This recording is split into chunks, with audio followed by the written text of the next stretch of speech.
لا حول ولا قوة إلا بالله العلي العظيم حسبنا الله ونعم الوكيل نعم المولى ونعم النصير أعوذ بالله من الشيطان الرجيم بسم الله الرحمن الرحيم الحمد لله رب العالمين والصلاة والسلام على أشرف الأنبياء والمرسلين سيدنا ونبينا وحبيب قلوبنا وطبيب نفوسنا وشفيع ذنوبنا مولانا أبي القاسم محمد اللهم صل على محمد وآل محمد وعجل فرجهم وعلى أهل بيته الطيبين الطاهرين المعصومين المظلومين ولعنة الله على أعدائهم وظالميهم من يومنا هذا إلى يوم الدين أما بعد فقد قال الله سبحانه وتعالى في كتابه المبين وفرقانه المجيد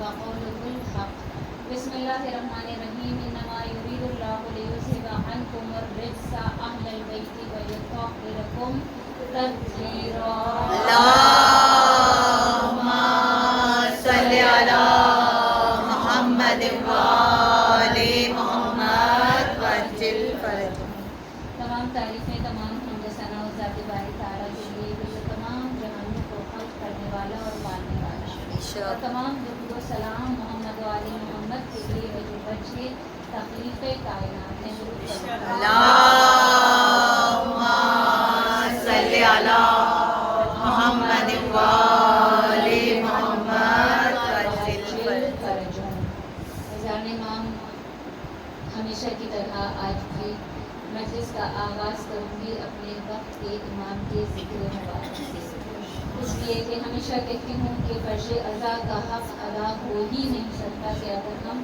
وقت کے حسین کی معرفت کو حاصل نہ کریں، اور یہ ایام اضحیٰ اس سے بہترین ایام کوئی ہو نہیں سکتے کہ امام کی معرفت کو حاصل کرنے کے لیے کہ اس وقت ہمارے دل نرم ہوتے ہیں، ہم دنیا کی بہت ساری آلودگیوں سے بچے ہوئے ہوتے ہیں، گناہوں سے اپنے آپ کو بچا رہے ہوتے ہیں، جو ہم پورا سال کوشش کر کے بھی اس طرح نہیں بچا پاتے جس طرح ان ایام میں ہم اس کوشش میں کامیاب نظر آتے ہیں۔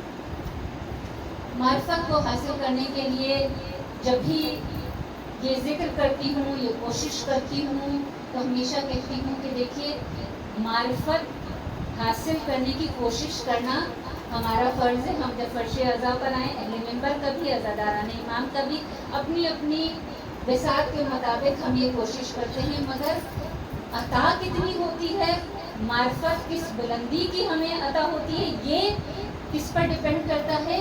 ظرف پر۔ ہمارا ظرف کتنا ہے، ہم طلب کتنا کر رہے ہیں، جیسا ظرف ہوتا ہے ویسے ہی مصروف ہوتا ہے نا۔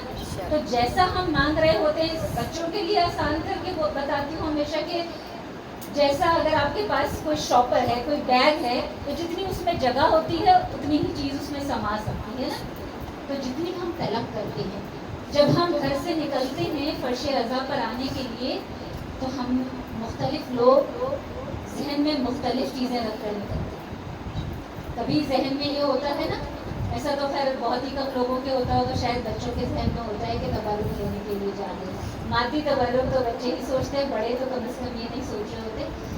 ہماری کوشش یہ ہوتی ہے نا کہ جب ہم فرش اعضاء پر جا رہے ہیں تو کچھ نہ کچھ تو ذہن میں گھر سے نکلتے وقت ہوتا ہے، ثواب حاصل کرنے جا رہے ہیں۔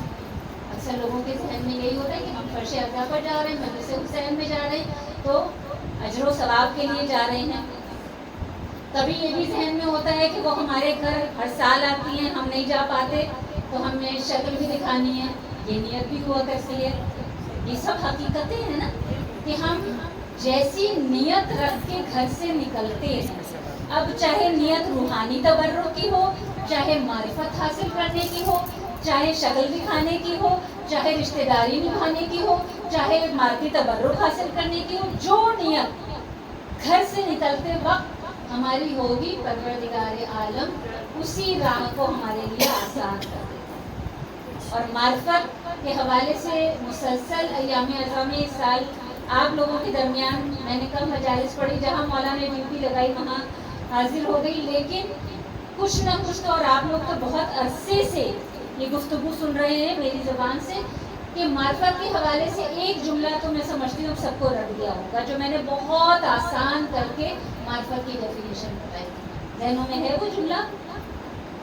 سب سے آسان جو معرفت کی، کیونکہ لوگ یہی اہل منبر سے کہتے ہیں نا کہ آپ معرفت کو حاصل کرنے کی تاکید بہت کرتے ہیں، اہل منبران کوئی یہ نہیں سمجھاتا کہ آسان طریقہ کیا ہے کہ معرفت کو حاصل کر لے، مشکل سے مشکل ترین باتیں منبر سے بیان کی جاتی ہیں۔ تو میں نے بہت دفعہ نچوڑ جو علماء کی گفتگو کا جو نچوڑ ہے وہ میں نے بیان کیا ہے، ایک جملے میں اگر سمجھ لیں کہ معرفت امام ہے کیا، وہ یہ کہ امام کی پسند اور ناپسند کو پہچان ہے۔ اب سب کے ذہنوں میں آ گیا ہوگا کہ میں نے یہ جملہ کتنی بار منبر سے دہرایا ہے کہ امام کی پسند اور ناپسند کو پہچان لیں۔ اصل معرفت یہ ہے، یہ نہیں کہ امام کی سوانح حیات کو ہم پڑھتے رہیں عمریں گزر جائیں، ہمیں یہ سمجھ میں نہ آئے کہ معرفت کیا ہے۔ اصل معرفت یہ کہ بس ہمیں اتنی سی بات سمجھ میں آ جائے کہ امام کو پسند کیا ہے اور ناپسند، اور جیسے جیسے ہماری پسند اور ناپسند امام کی پسند اور ناپسند کے قریب ہوتی چلی جاتی ہے، ہماری معرفت بلند ہوتی چلی جاتی ہے۔ یہ معیار ہے، ہمیں اگر ہم خود جانچنا چاہتے ہیں، احتساب کرنا چاہتے ہیں کہ ہماری معرفت کتنی پست ہے اور کتنی بلند ہے، تو بس ہم یہ دیکھ لیں کہ ہماری پسند کتنی امام کی پسند کے نزدیک ہے اور کتنی دور ہے۔ تو جتنی نزدیک ہے اتنی ہماری معرفت بلند ہے، اور جتنی دور ہے اتنی ہماری معرفت میں کمی ہے، اور ہمیں اس کے لیے کوششوں کو بڑھانا چاہیے۔ تو جانے ماں بس ہمیں اگر یہ بات سمجھ میں آ گئی تو بس صرف اب یہ دیکھنا ہوتا ہے کہ اب ہم کیا کریں کہ ہماری پسند امام کی پسند سے نزدیک آ جائے۔ اس کے لیے پہلی کوشش یہ ہو کہ یہ جو دن کے 24 گھنٹے جو سب کو برابر اللہ تعالیٰ نے دیے نا، امیر ہو، غریب ہو، جاہل ہو، عالم ہو، فقیر ہو، مالدار ہو، جو بھی ہے، پروردگار عالم نے دن کے 24 گھنٹے سب کو یکساں تقسیم کیے۔ تو ہم بس یہ دیکھ لیں کہ 24 گھنٹوں میں سے کتنا ٹائم ہم اپنی امام کی پسند کے مطابق گزار رہے ہیں۔ بس اگر اتنی سی بات ہمیں سمجھ میں آ جائے تو ہم معرفت کی بلندیوں کو طے کرتے چلے جائیں گے۔ اب یہاں میں یہ بات رک کر اس لیے ضرور سمجھانے کی کوشش کروں گی کہ دیکھیے بہت ساری چیزیں ایسی ہیں کہ جو حرام نہیں ہے، ہمیں پتہ ہے کہ یہ حرام نہیں ہے، مگر ہمیں دیکھنا پھر بھی یہ ہے کہ امام کو پسند ہے یا ناپسند ہے۔ حرام نہیں ہے، ناجائز نہیں ہے، لیکن امام کی پسند کے نزدیک اگر ہم معرفت حاصل کرنا چاہتے ہیں تو ہمیں یہ دیکھنا ہوگا کہ یہ جو ہم کام کر رہے ہیں یہ ناجائز نہیں ہے، حرام نہیں ہے، مگر امام کی پسند سے نزدیک ہے یا امام کی پسند سے دور ہے۔ مثال دو کہ آج کل موبائل ہر ایک کے ہاتھ میں ہوتا ہے، بچے کیا بوڑھے بھی اس پر گیم کھیل رہے ہوتے ہیں۔ اب موبائل پر گیم کھیلنا حرام تو نہیں ہے، ناجائز تو نہیں ہے، مگر ہم جو یہ عمل کر رہے ہیں یہ امام کی پسند سے نزدیک ہے یا دور ہے۔ بس اگر اتنی سی بات ہمیں سمجھ میں آ گئی تو ہمیں معرفت سمجھ میں آ جائے گی۔ تو اس طرح کے بہت سارے کام ہیں جو ہم 24 گھنٹوں میں انجام دیتے ہیں، جو حرام نہیں ہوتے لیکن امام کی پسند کے قریب بھی نہیں ہوتے۔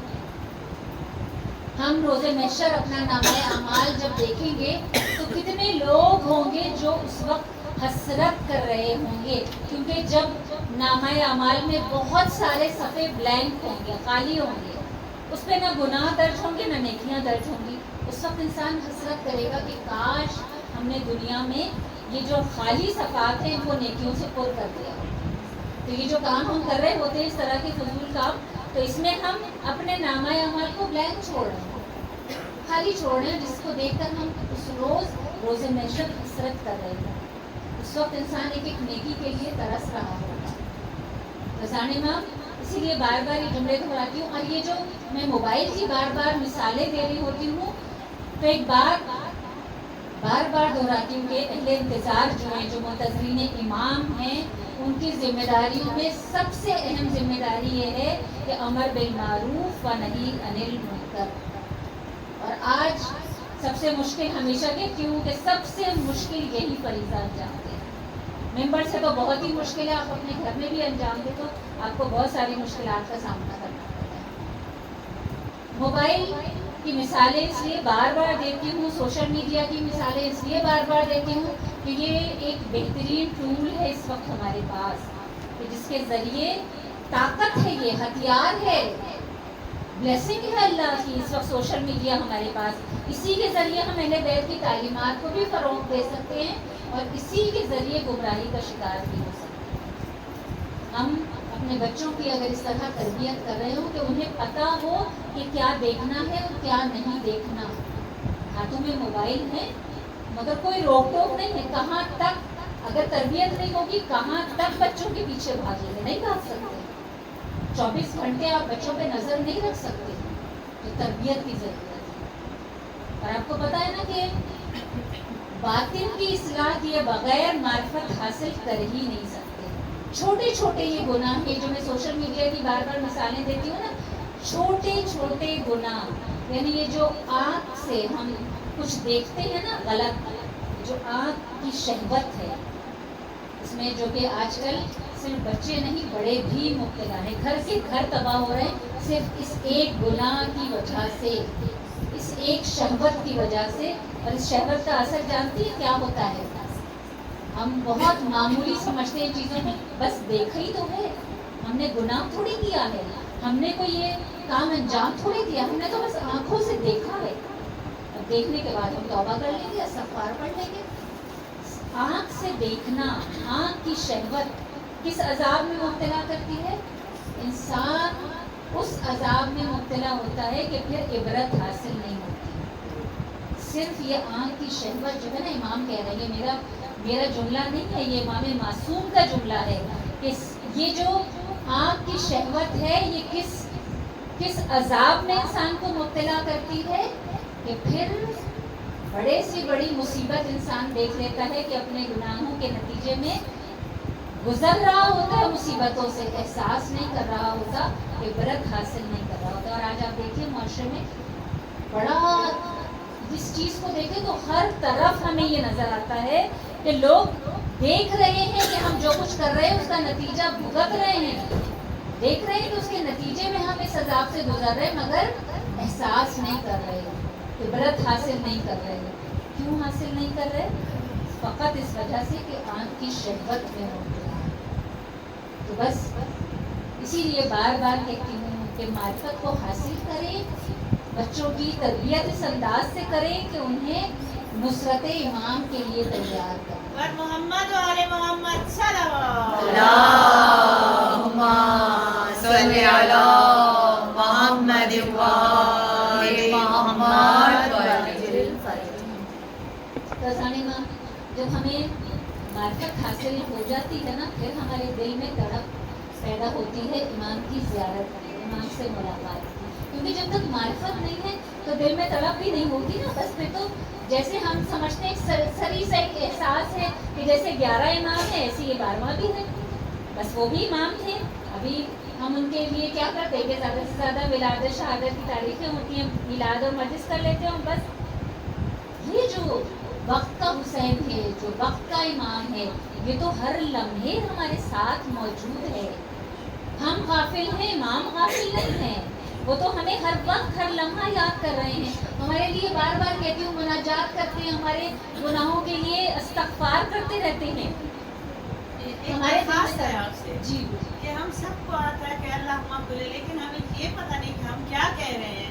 ایگزیکٹلی معرفت نہیں ہے نا. مخاطب کیا تو مانگ کیا رہے ہیں، مانگ کیا رہے کس کے لیے ہیں، مانگ رہے ہیں. اسی یہی بار بار دہراتی ہوں، اسی یہی بات دہرا رہی ہوں کہ فقط فرش عزا پر آ کر الاجل الاجل پکارنا یہ کافی نہیں ہے. یہ کیوں ہے کہ ہم فقط زبان سے اسی بات کو میں ایام اعظم میں دہراتی ہی اسی لیے ہوں، امام سے ریلیٹڈ واقعات اسی لیے پیش کرتی ہوں، احادیث اسی لیے پیش کرتی ہوں، قرآنی آیات اسی لیے پیش کرتی ہوں کہ ہمیں فقط زبان سے نہیں پکارنا ہے الاجل الاجل، اور ہمیں فقط دعائے امام زمانہ پڑھ کر یہ نہیں سمجھنا کہ ہماری ذمہ داری پوری ہو گئی. اور یہ ہوتا کیوں ہے؟ فقط اسی لیے ہوتا ہے کہ معرفت نہیں رکھتے ہیں. اور جب معرفت نہیں ہوتی تو امام کی زیارت کی ملاقات کی طرف بھی نہیں ہوتی. کل کی مجلس میں بھی میں نے واقعہ بیان کیا، اس سے پہلے والی مجلس میں بھی، کہ امام ملاقات کے لیے آتے ہیں جب ہم پکارتے ہیں مدد کے لیے پکارتے ہیں، نہ صرف شیعوں کی مدد کرتے ہیں. کل کی مجلس میں بھی جو مومنات موجود تھی ان کے سامنے میں نے یہی بیان کیا تھا کہ صرف شیعوں کی مدد کے لیے نہیں آتے، مکتب تشیع کی حفاظت بھی کر رہے ہیں امام. خزانہ امام صرف معرفت کی کمی ہے اور کچھ بھی نہیں ہے. امام صرف اس لیے پردہ غیبت میں ہے کہ ہمارے پاس معرفت نہیں ہے، ہم اس طرف سے نہیں پکار رہے امام کو. اگر ہم تڑپ رکھ کے بہت سارے وظائف ہیں امام کی زیارت کے لیے جو بیان کیے گئے ہیں. زیارت جامع کبیرہ ہے اور زیارت عاشورہ ہے، سورہ مومنون کی تلاوت ہے، بہت سارے ایسے وظائف ہیں جو کہا گیا کہ ہم کریں تو ہمیں امام کی زیارت ہوتی ہے.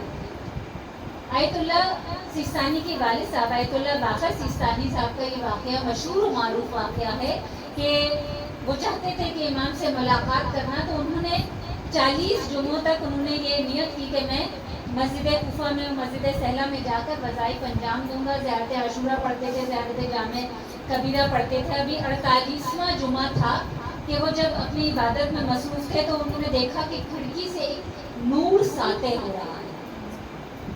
جب دیکھا کہ نور ساطع ہو رہا ہے تو تلاش کرنے کے لیے کہ اس نور کا مصدر کیا ہے تو وہ وہاں سے باہر آئے، کمرے سے، اس کمرے سے باہر صحن میں آئے تو انہوں نے دیکھا کہ کوئی نماز جنازہ کا اہتمام ہو رہا ہے اور وہاں اس نماز جنازہ کو پڑھانے کے لیے امام زمانہ علیہ اللہم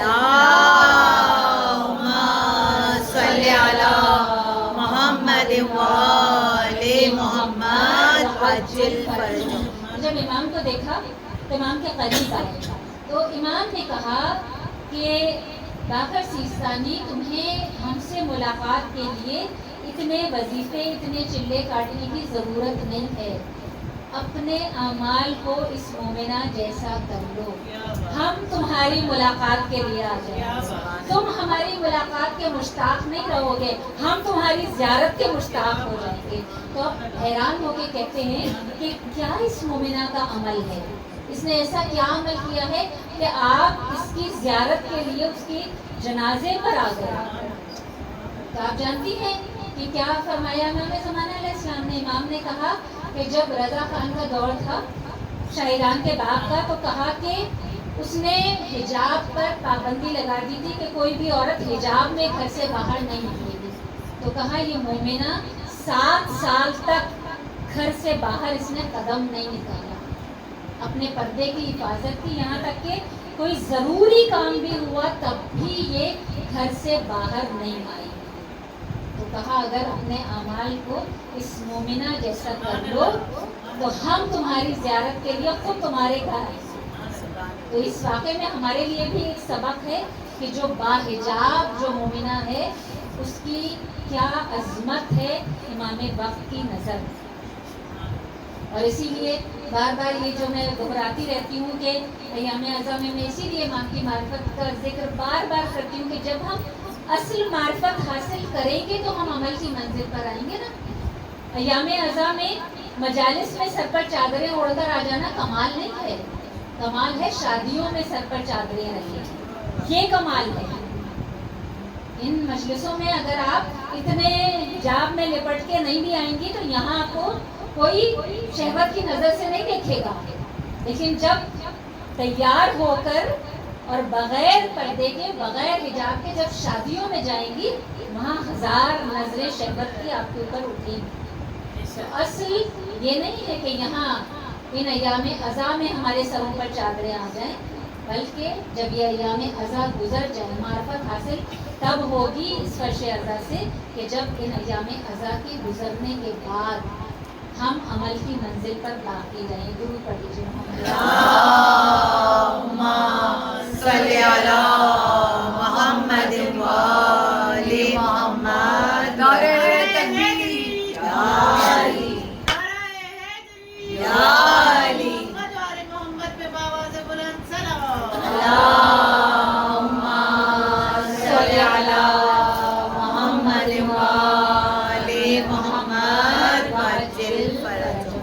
تو بس ہمیشہ یہی کہتی ہوں کہ یہ دعا کیا کیجیے فرش اعظم پر آ کے کہ پروردگار عالم ہمیں، ہماری اولاد کو، ہماری نسلوں کو نصرت امام، خدمت امام کے لیے چن لے، منتخب. الہی آمین. اور ہمیشہ ہمیں دین حق پر استقامت کے ساتھ قائم رہنے کی الہی آمین۔ دعا کی قبولیت کے لیے بلند تر صلوات اللہم صلی علی محمد وآل محمد وعجل فرجهم۔ عزاداران امام، اپنے موضوع سے متصل ہو جاؤں کہ آج کی فرش عزا 2 معصومین سے منسوب ہے۔ ہم دیکھتے ہیں کہ جس بھی معصوم کی ولادت کی تاریخ ہوتی ہے، شہادت کی تاریخ ہوتی ہے، اسی معصوم سے منسوب ہوتی ہے، مگر واحد جناب ختمی مرتبہ رسالت مآب صلی اللہ علیہ اللہم صلی علی محمد وآل محمد وعجل فرجهم۔ میرے آقا کی نہ ولادت کی تاریخ اور نہ شہادت کی تاریخ کوئی بھی تنہا نہیں۔ ولادت 17 ربیع الاول چھٹے امام کے ساتھ، اور شہادت 28 صفر امام حسن مجتبی۔ اس لیے کہ پروردگار عالم یہ پیغام دینا چاہتا ہے کہ میرے حبیب کو کبھی تنہا یاد نہ کرنا، جب بھی یاد کرنا ان کی آل کے ساتھ یاد، جب بھی ان پر درود و سلام بھیجنا ان کی آل کے ساتھ بھیجنا۔ رضوان امام ختمی مرتبہ رسالت مآب صلی اللہ علیہ وآلہ وسلم اللہم صلی علی محمد وآل محمد وعجل میں فرجهم۔ کوشش کروں گی کہ آج کی اس فرش عزا پر دونوں معصومین کا فضائل کے حوالے سے بھی اور مصائب کے حوالے سے بھی کچھ نہ کچھ تذکرہ ضرور ہو۔ جب ہم دیکھتے ہیں تو کتابوں میں ہمیں 1000 سے زیادہ معجزات ختمی مرتبہ کے نظر آتے ہیں۔ 24 معجزات تو ایسے ہیں جو خود جسم اطہر کے اندر موجود تھے۔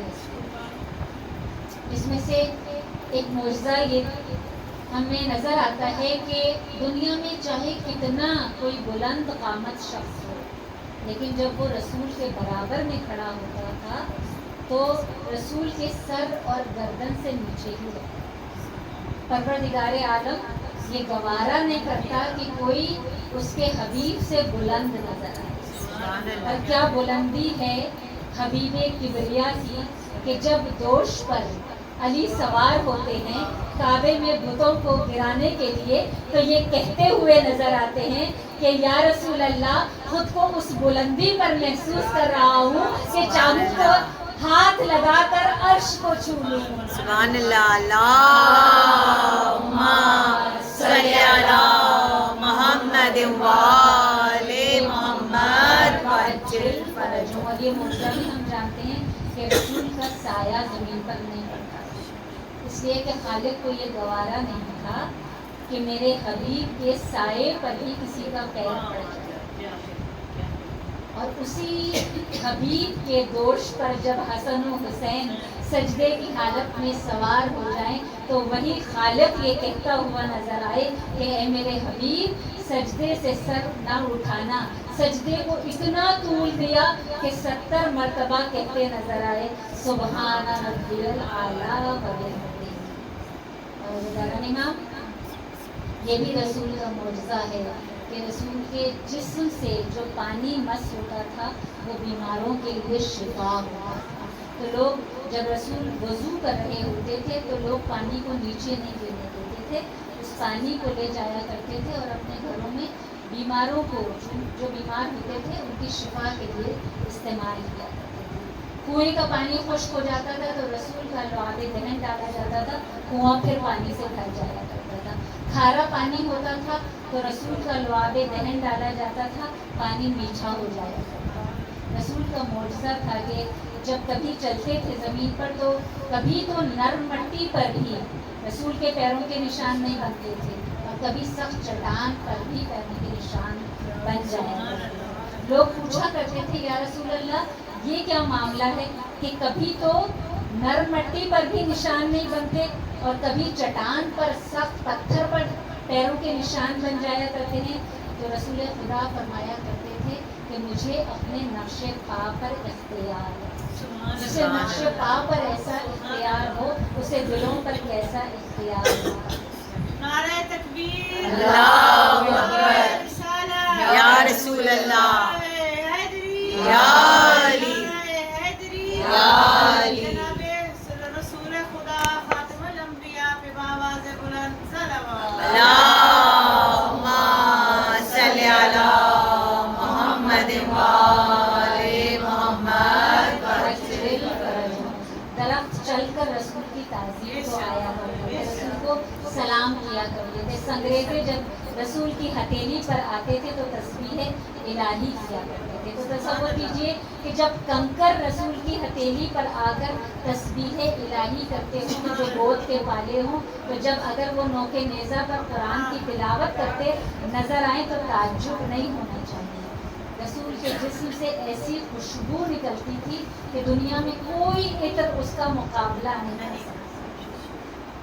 تو جس رسول میں ایسے معجزے ہوں, عقل حیران ہوتی ہے ان مسلمانوں پر جو کہتے ہوں کہ رسول ہم جیسے.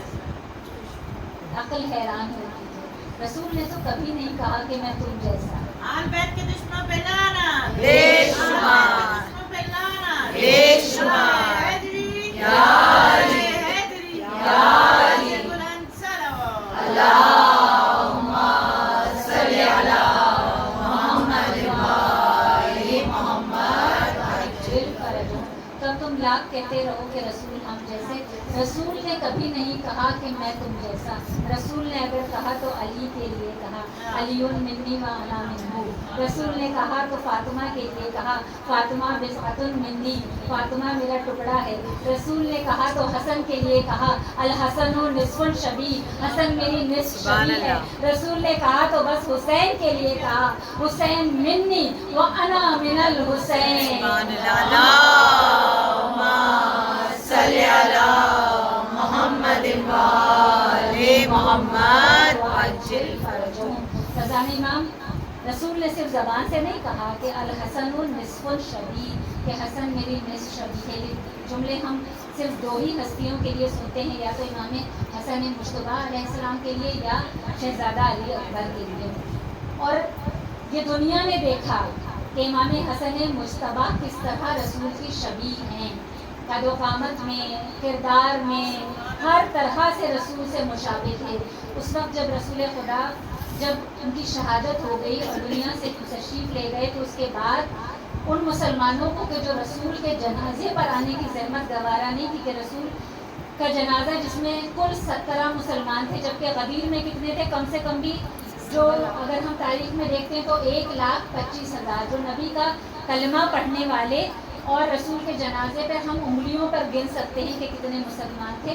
ان مسلمانوں کو یہ فکر لاحق ہوئی کہ رسول کے تبرکات اب ہمارے درمیان تقسیم ہونے چاہیے. اب کیسے تقسیم کریں؟ ہر ایک طرف گار ہے. مولا کائنات امیر المومنین علی ابن ابی طالب اللہم صلی علی محمد وآل محمد وعجل فرجوں. کائنات کے مشکل کشا نے اس مشکل کو بھی حل کیا. مولا نے کہا کہ میں صبح مسجد میں لا کر تمام تبرکات رکھ دوں گا, یعنی اس میں رسول کی عبا, قبا, لباس, امامہ, نالین, انگشتری, وہ تمام چیزیں تھیں. کہا جس کو جو پوری آ جائے وہ تبرک لے لے. اب مولا کائنات نے مسجد میں لا کر رکھ دیا. اب تمام لوگ جانتے تھے کہ رسول کے چچا زاد بھائی ابن عباس وہ بہت مشابہ تھے قد و قامت, ڈیل ڈول میں رسول سے. اب سب نے پہلے سے مبارکباد دینی شروع کی کہ آپ کو بہت ساری چیزیں آپ کو پوری آ جائیں گی کیونکہ آپ بہت مشابہ ہیں. اب جب تبرکات وہاں رکھے گئے تو سب سے پہلے ابن عباس نے ہی کوشش کی رسول کی عبا پہننے کی. اب جب عبا پہنتے ہیں پوری نہیں آتی, تنگ ہوتی چلی جا رہی ہے, تنگ ہوتی چلی جا رہی ہے. بہت دفعہ کوشش کی, جب دیکھا کہ نہیں پہن پا رہے, لوگوں نے کہا کہ ابن عباس سے کہ زیادہ کوشش نہ کیجیے, رسول کا تبرکات ہے, رسول کا لباس ہے, شکستہ ہو جائے گا. رکھ دیا گیا. سب نے کوشش کر لی, کسی کو بھی کچھ بھی پورا, نہ امامہ پورا آیا, نہ نالین پوری آئی, نہ لباس پورا آیا. اب مولا کائنات کس کو لے کر آئے؟ امام حسن مجتبیٰ علیہ السلام. سبحان اللہ. کتنا سن ہے اس وقت میرے مولا کا؟ 9 سال. اس وقت رسول دنیا سے گئے سارے حیران ہے اصحاب کہ ایک 63 برس کا شخص، اس کا لباس اور 9 سال کا بچہ، اگر علی کو پہننا ہی تھا خود پہن کے دیکھتے کہ شاید علی کو آ جاتا، لیکن کس کو لے کر آ رہے ہیں؟ 9 سال کے بچے۔ امام حسن نے پہلے رسول کا لباس پہنا، وہ لباس سکڑتا چلا گیا۔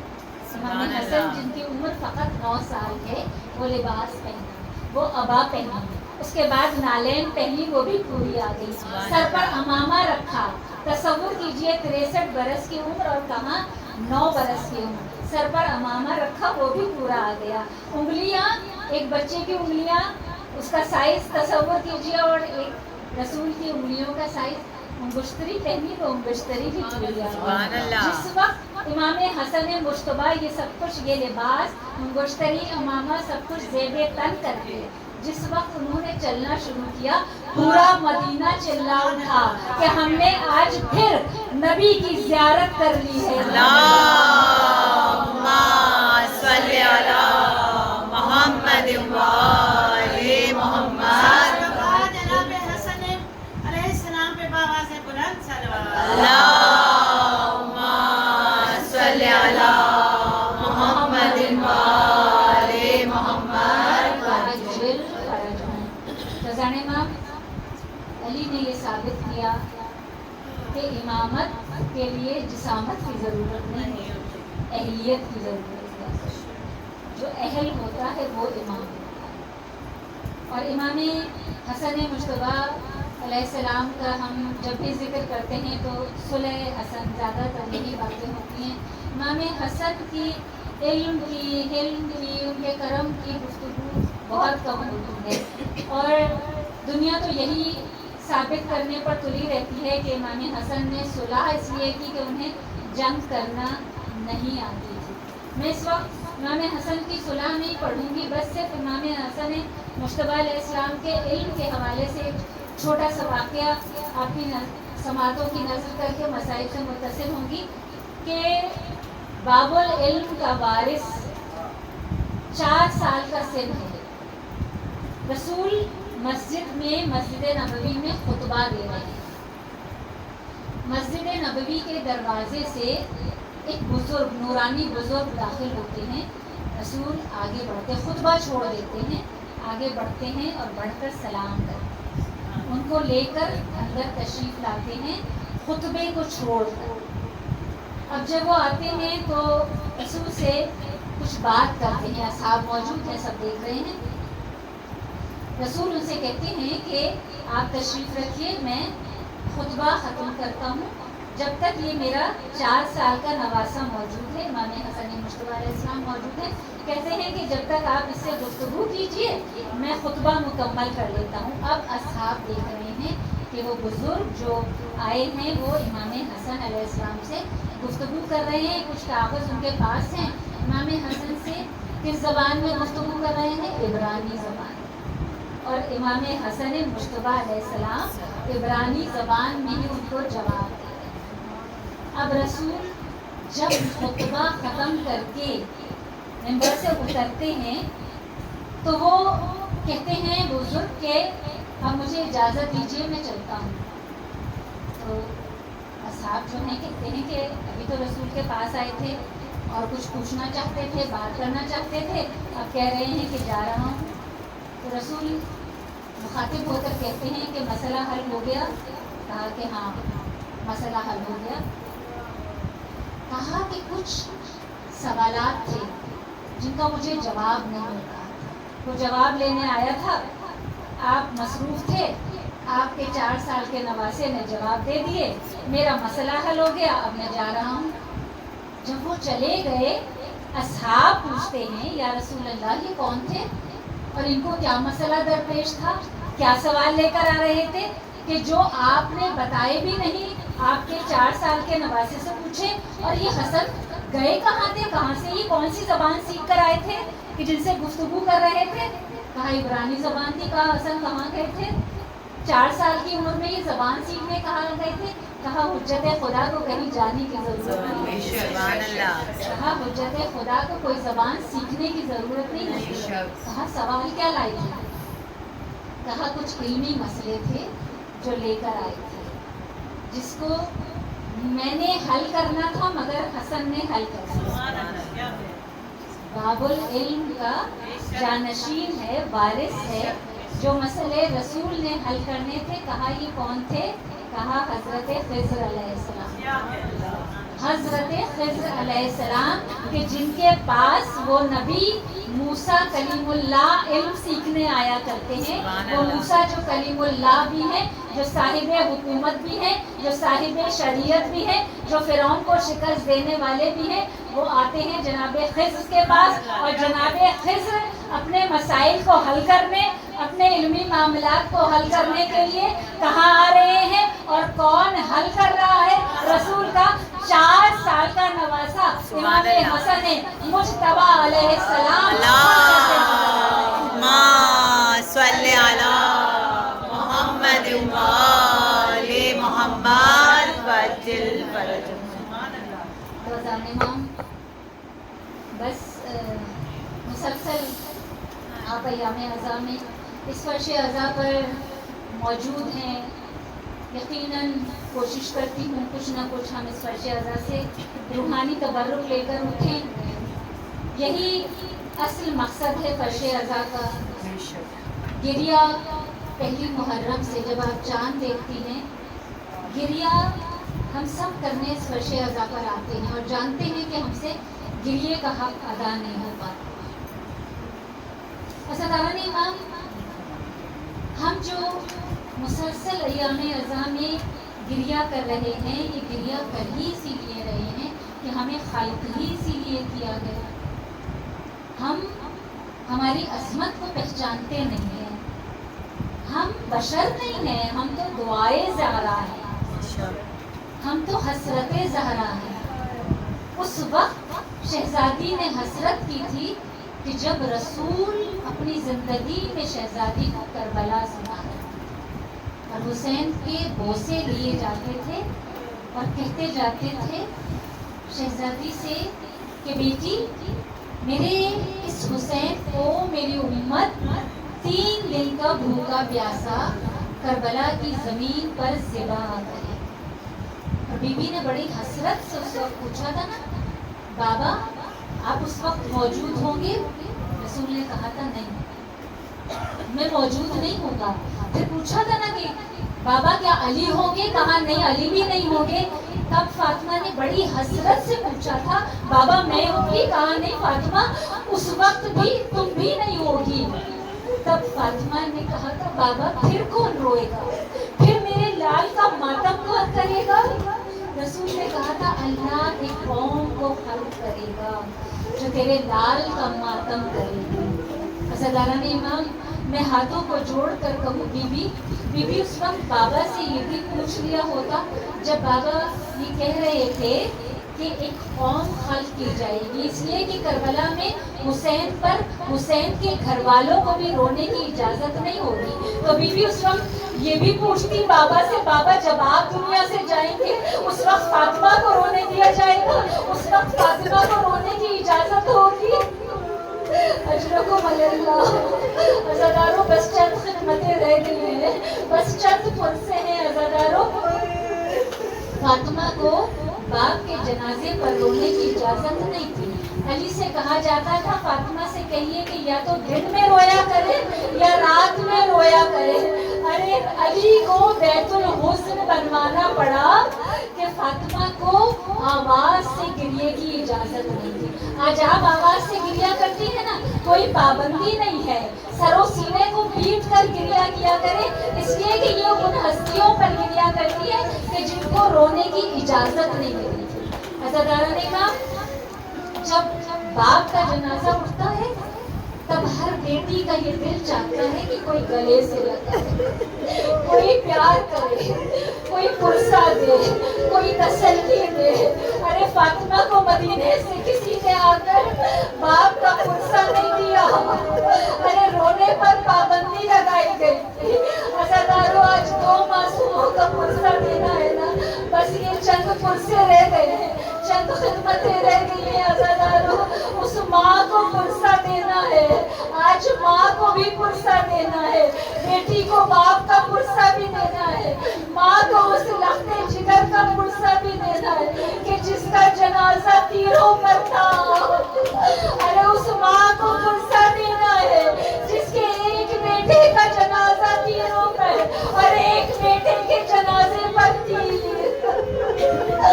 ارے ایک بیٹے کو کفن نہ ملا، ارے دوسرے بیٹے کو 2 مرتبہ کفن پہنایا گیا۔ ارے ایک بیٹے کا جنازہ نہ اٹھا، ارے دوسرے بیٹے کا جنازہ 2 مرتبہ اٹھایا گیا۔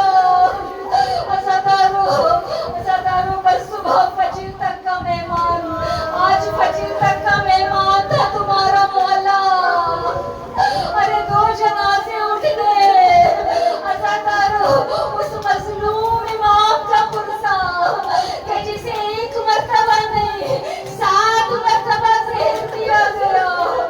ارے جب 6 مرتبہ زہر ناکام ہوا نا عزادارو، تب عباس نے ہاتھوں کو جوڑ کر کہا تھا مولا آپ اجازت دیجیے، اب عباس پہرے پر آ جائے، عباس کسی کو آپ کے قریب نہیں آنے دے گا۔ عزادارو عباس پہرا لیتے تھے، ایک جانب حسین سوتے تھے، ایک جانب زینب سوتی تھی۔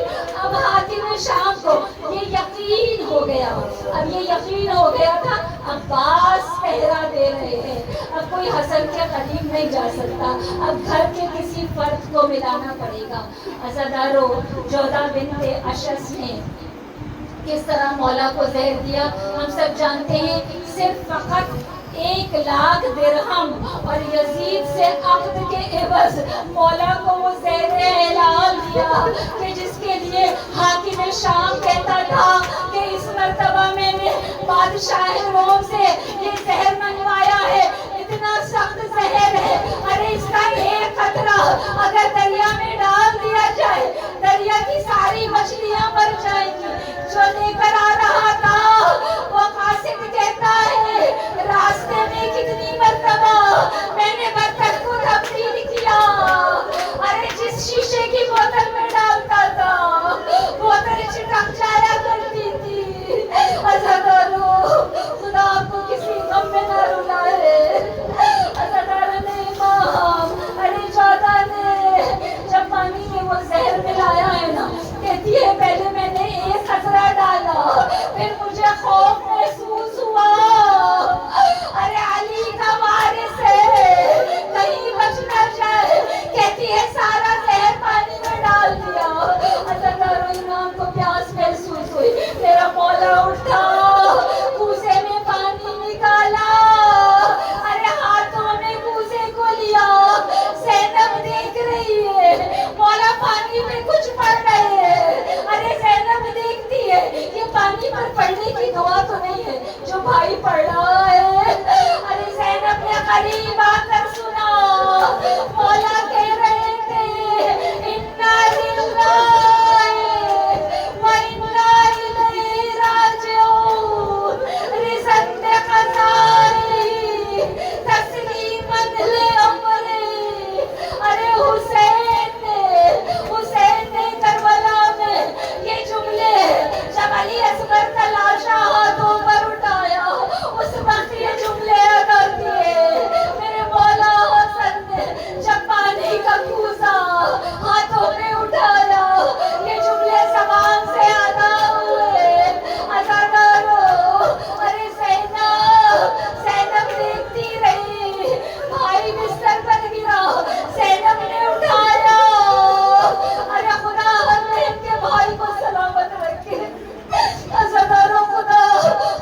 اگر